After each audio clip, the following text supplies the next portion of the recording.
always, ukitaka kuenjoy mziki mzuri wa Harmonize, usisikilize mchana jua kali.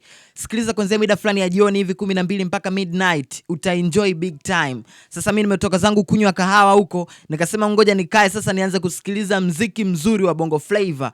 Pita zangu nikakutana na hili goma linaitwa Neighbor. Ni track ya msanii kutokea Zambia akiwa amemshirikisha Harmonize Konde Boy.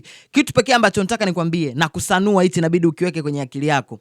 Kwenye wimbo wote ule ambao utasikia sound ya Harmonize, ukiona ameanza na ile intro yake maarufu, It's Konde Boy call me number one, kama ambavyo alifanya kwenye wimbo wa Kama Sio ambao wameshirikiana na Kusa, huu hapa. It's Konde Boy call me number one. Na kama pia ambavyo alifungua ile intro yake kwenye wimbo wa Wewe, hapa.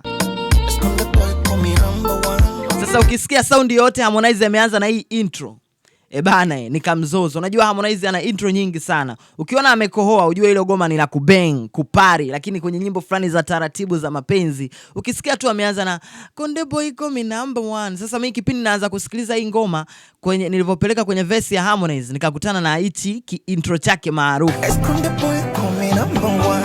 Bana nikasema humu ndani ni mazishi. Na kiukweli alichokifanya Harmonize humu ndani balaa zito. Kitu pekee ambacho naweza nikasema pia, Harmonize ni miongoni mwa wasanii ambao kimsingi waga wanatengeneza zile sign unique kabisa. Ukisikia hizo sign, ukizisikia kwa makini unajua kabisa humu ndani kimetokea kitu fulani balaa sana. Nimekugusia kuhusiana na swala la intro, na huaga pia na outro yake ile maarufu, utasikia it feels like I fall in love for the first time, I never seen love like this before. Niko sawa hapo wataalamu wa Kiingereza. Ile intro ambayo pia alitumia nafikiri kwenye wimbo wa nyimbo zake nyingi sana, ikiwemo wimbo huu hapa pia. Sasa ukisikiliza kwa makini hii track ya Neighbor, wimbo ambao wameshirikishwa na msanii kutokea Zambia, ni ngoma kali sana ambao unagundua kabisa Harmonize, kama sio Harmonize hizi burudani tungetoa wapi? Na kama sio